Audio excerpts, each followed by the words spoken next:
Olá, meu nome é Wolf, bem-vindos de volta ao meu canal.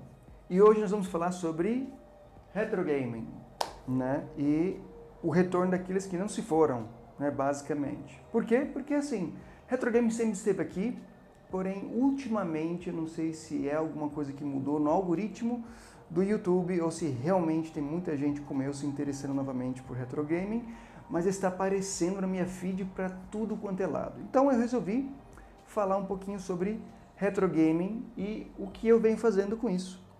Retro gaming. Para falar retro gaming, a gente tem que saber mais ou menos onde ela começa e onde ela termina, né? Para mim, retro gaming começa aonde os primeiros computadores, Commodore 64, o Nintendinho, o Super Nintendo, né, o Atari, ali eu acho que é a linha do começo deles. Deve ter outras coisas que eu não conheço, bem mais para trás, né?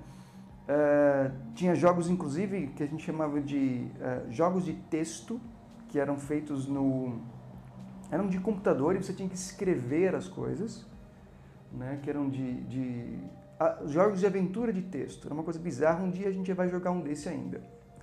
E para mim, ele vai até a última geração de consoles que eram semi-offline, né? Vamos falar do Play 2, talvez ainda não, ainda é cedo para dizer, mas talvez um dia chegue no Xbox 360. Eu digo talvez, mas para frente eu vou falar por que eu digo talvez, que talvez isso nunca aconteça também, né? Então, vamos definir que ele começa ali com os primeiros computadores, que eram jogos de texto, jogos de aventura de texto, e termina mais ou menos na geração do PlayStation, eu ia falar PlayStation Box, do PlayStation 2 e do Xbox original, que não era o 360, era o Xbox original. Até ali eu acho que a gente pode chamar de retro gaming. Depois dali são muito mais recentes, né? E talvez a gente não tenha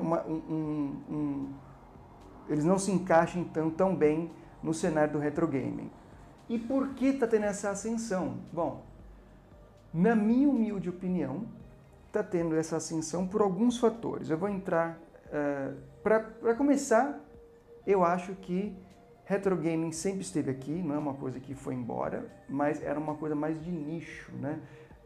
Tinham pessoas que mantinham comunidades de retro gaming, que sempre gostaram muito dos consoles antigos, tanto que, se você percebe, os consoles antigos nunca foram baratos para comprar, na verdade, os cartuchos também não eram baratos, né? Isso, hoje em dia, são um absurdo de caro, estão bem mais caros, porque o negócio realmente está crescendo.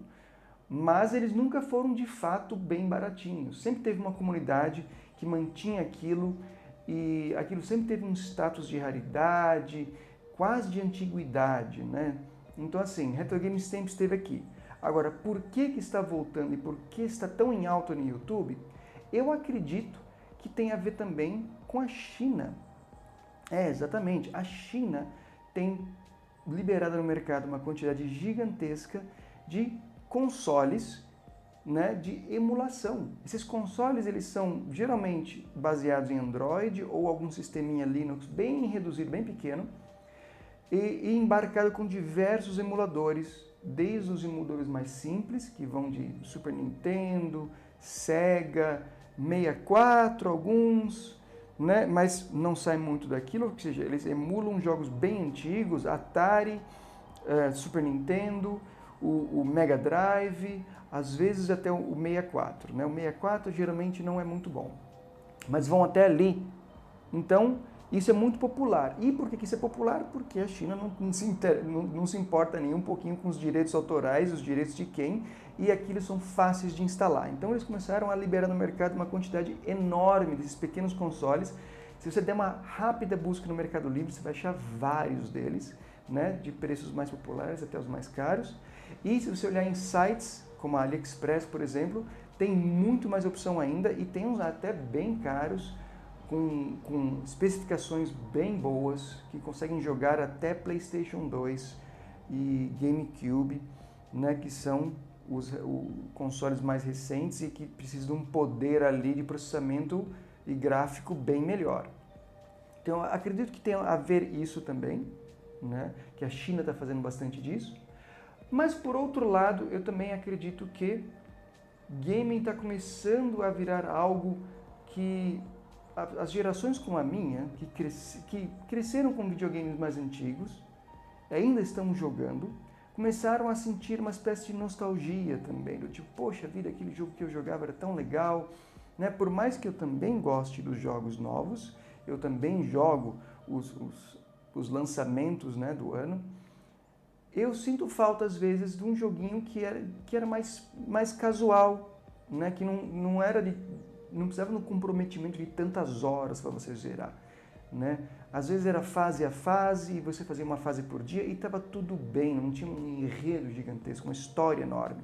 E também tem aquele apelo emocional, né? Acho que quando a gente vai ficando mais velho, a gente gosta de relembrar um pouquinho da infância. Eu acho que o retro gaming traz um pouquinho disso também. Uma das coisas também era que os jogos retrô tinham um foco no jogo, né? Na gameplay, a experiência de você jogar aquilo, a dificuldade, as fases eram diversificadas, o desafio mecânico, né? De você dominar aqueles controles, a sequência de movimentos, aquilo era o foco do jogo. Por quê? Porque, bom, eles não tinham como ter tanta qualidade gráfica, então eles tinham que ter um apelo muito mais na jogabilidade, na gameplay, no desafio. E era interessante você falar, poxa vida, passei dessa fase aqui com pontuação alta. Hoje em dia nos jogos não é tanto sobre isso, né? É muito mais uma questão de cinematográfica, às vezes, né?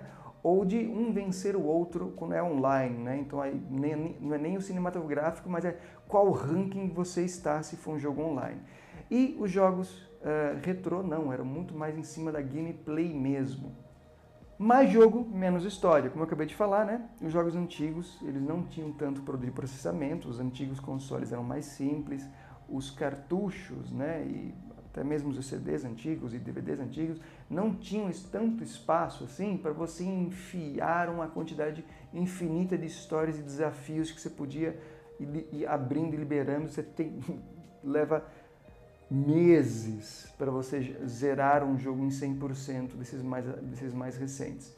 Não tinha esse espaço, não tinha esse poder computacional, então você tinha mais jogo, menos história, porque essa é o que realmente dava certo, é o que a galera queria e é o que cabia num cartucho. Bom, e também tem a questão artística, né? Os jogos eles tinham um foco muito mais na arte de se fazer um jogo do que na arte de se vender um jogo. Hoje em dia, os jogos são muito mais uma questão cinematográfica de publicidade, né, e de quanto eu consigo tirar dinheiro do jogador, que é a parte, né, moralmente obscura ali, de você colocar DLCs no seu jogo, você criar coisas customizáveis que você tem que pagar extra. Tem jogos que você, na verdade, só recebe a metade do jogo, o segundo jogo você tem que comprar o resto da história. Ou, por exemplo, o jogo te trava numa fase que você não consegue sair dela, a não ser que você compre algum item específico que você normalmente demoraria muitas horas para conseguir, mas você pode comprar e liberar facinho. Então, existe essa parte obscura do jogo que tenta te explorar de maneira desonesta e você gastar mais dinheiro fora o dinheiro que você já gastou em adquirir o jogo, né? Os jogos retrôs, não. Você comprava o jogo era seu e você simplesmente tinha o prazer de jogar ele. O jogo vinha completo. Fora que os jogos atuais, eles são lançados basicamente pela metade, porque fora os bugs que tem nesses jogos, que você precisa de sei a quantas atualizações até o jogo rodar macio e perfeito no seu computador ou no seu console, né? O que traz um outro problema que a gente vai entrar mais para frente. O retrô versus os lançamentos. Bom, como eu acabei de falar, os jogos retrôs eles vinham completos. Não tinha como fazer update no jogo. Não tinha como ele te mandar alguma coisa pela internet para o jogo para corrigir um bug. Então o jogo era testado exaustivamente antes de chegar no jogador, porque você não ia ter opção de consertar esse jogo depois.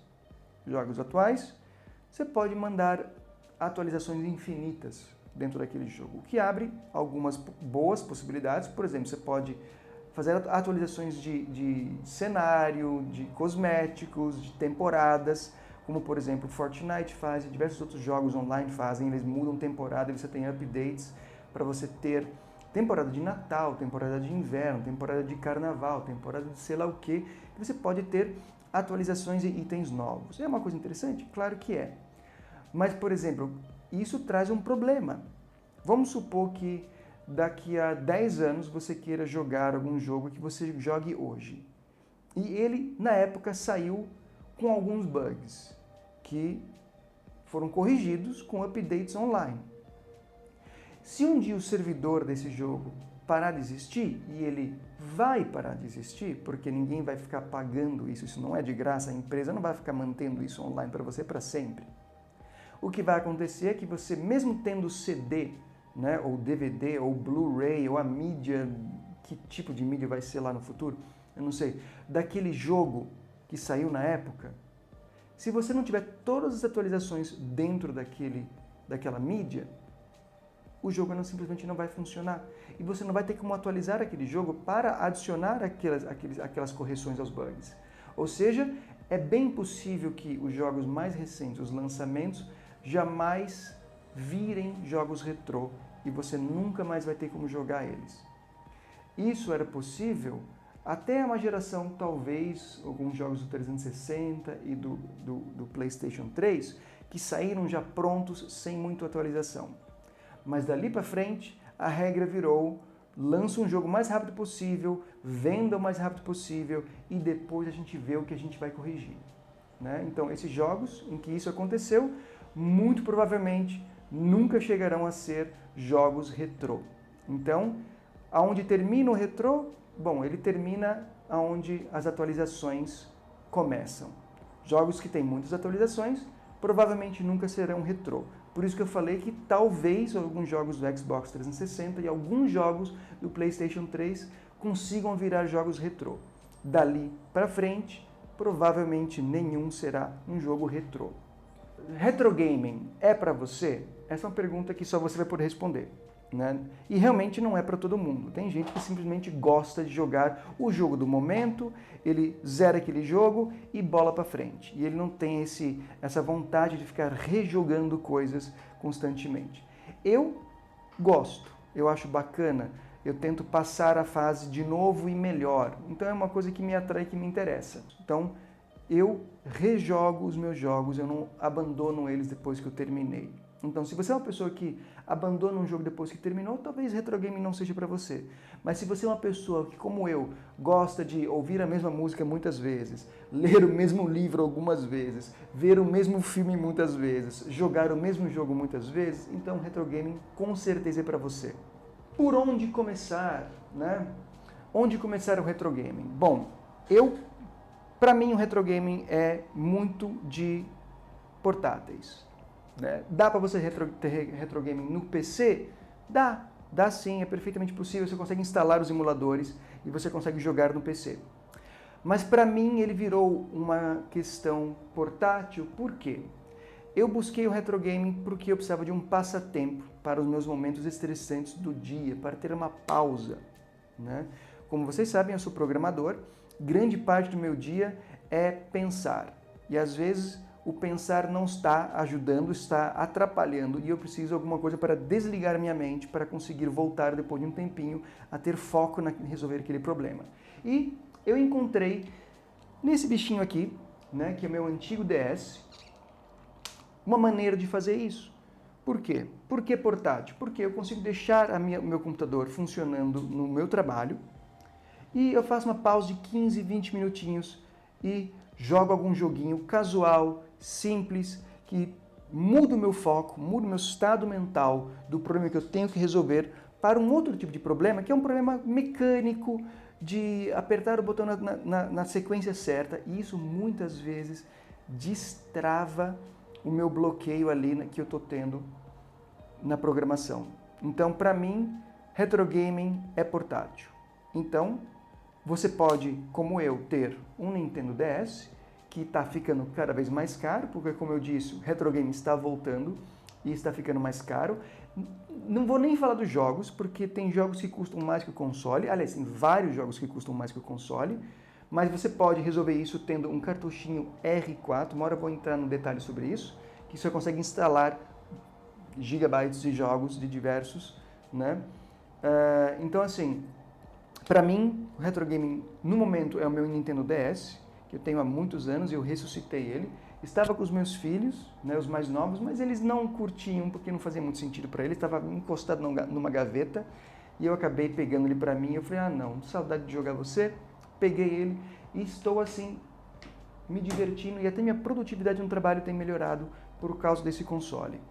E eu também, recentemente, adquiri, ainda estou aguardando chegar, um console da Anbernic, né, o RG552, que é um console de emulação bem interessante, um pouquinho poderoso, né, no quesito dos consoles chineses, ele é bem poderoso, ele consegue emular bastante coisa, até PlayStation 2 em alguns casos, em alguns jogos.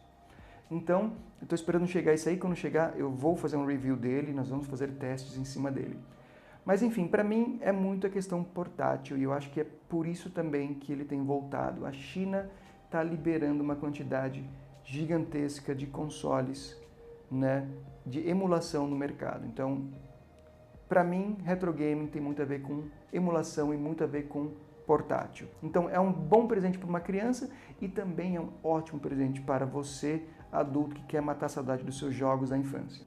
E minha conclusão é, sim, retro gaming está de volta, retro gaming nunca se foi, mas está cada vez mais forte. E eu estou muito contente que tem cada vez mais gente participando das comunidades de retro gaming. Retro gaming é uma maneira de você manter a história do videogame viva, porque infelizmente as empresas fecham, né? Nintendo provavelmente nunca vai fechar. Então, se você for adquirir algum jogo retrô da Nintendo, você consegue fazer isso de maneira oficial através do... Se você tiver um Nintendo Switch, por exemplo, você pode instalar todos os jogos retrô deles através da assinatura mensal do Nintendo Switch, né? Mas existem outras formas, que a gente talvez um dia fale a respeito. Mas eu acredito que mesmo que você use os meios não oficiais de jogar os jogos retrôs e das outras plataformas que de outra maneira você não teria acesso, retro gaming é uma maneira de você manter os jogos antigos, essa forma de arte, que é a 10ª arte, viva. É uma maneira de você... É uma arqueologia digital, uma arqueologia dos jogos. É uma maneira de você manter a história dos jogos viva, talvez para sempre, ou por o tempo que a humanidade pelo menos existir, né? Então, retro gaming eu acho que está de volta e está aqui para ficar, e eu espero que fique para sempre. Certo? Então, se você gostou desse vídeo, dê um like e a gente se vê no próximo vídeo. Valeu! Falou!